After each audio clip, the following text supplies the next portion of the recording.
Hello and welcome everyone. This video will serve as an introduction and instructions on using the Hours by Week Planner tab in the Service Planner spreadsheet, which we hope you'll use as a resource to help you plan out your service hours for the remainder of your service. To get to that spreadsheet, you're gonna make your own copy by going to the Service Planner tab on the Google site, which I will walk you through how to get to the Google site now. From the Minnesota Alliance with Youth website, on the homepage, you can click on AmeriCorps, scroll down to current members on the left-hand side, and then the Promise Fellow Google site is the first link. On the left-hand side, you can expand the Resources tab and click on Service Planner, and this shows you the 3 different ways that you can use the Service Planner within images, and then it gives you a brief description of each. Today we'll be going through the Hours by Week tab, which is the first tab, and it allows you to plan out your entire year week by week. So after each pay period or at the end of the week on Fridays, you can update your hours that you actually serve to make sure that you're staying on track towards the end of your service. The service planner can be found right here. You can make your own copy of it. Otherwise, here are the instructional video links if you need any help using the service planner. All right, so diving right in. When you create your own copy of the weekly service planner, it'll look like a blank copy of this. The only thing that I've really added in are a couple hours over here for future planning. It's broken up into 3 different sections. We have the weekly service planner itself, which has in column A, every Friday of the service year, pretty much starting September 4th all the way through August 27th. And again, that's just Fridays, so this is a weekly planner. In column B, you can write out the number of hours that you plan to serve each week. Column C is the amount of hours that you've actually served. Column D allows you to take notes on special planning days, pretty much. And then over in the center section, we have current statistics. This shows you the total number of hours that you'll need based on how many hours your position is. And then we have current statistics down here for, this is where you'll put in your expected end date. This shows today's date, the number of hours planned, which is populated from column B over here. And then the number of hours served, which is populated from column C. And then we have the sum of what you served and what you plan to serve in a future week. So this will be once you put hours into what you've served this week already, plus the remainder of the number of hours that you plan to serve going forward.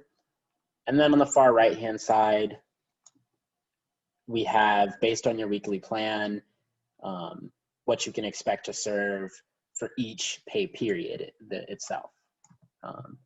Diving right in on using the planner, you want to start by putting in your expected end date.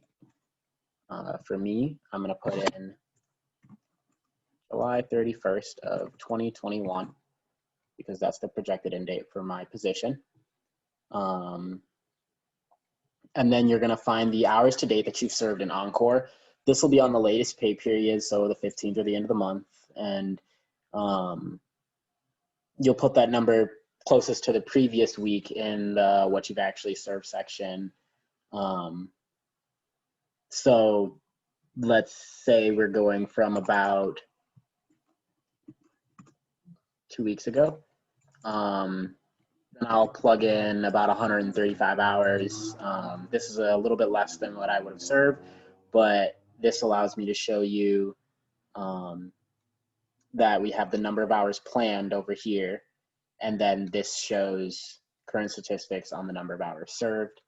And then as I populate into my plan going forward, it will add on to the sum of what's served and what I plan to serve based on the amount of hours that I've already served.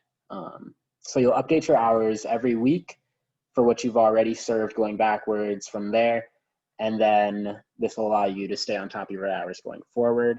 So let's say I served 35 hours last week, and let's say I served a full 40 this week.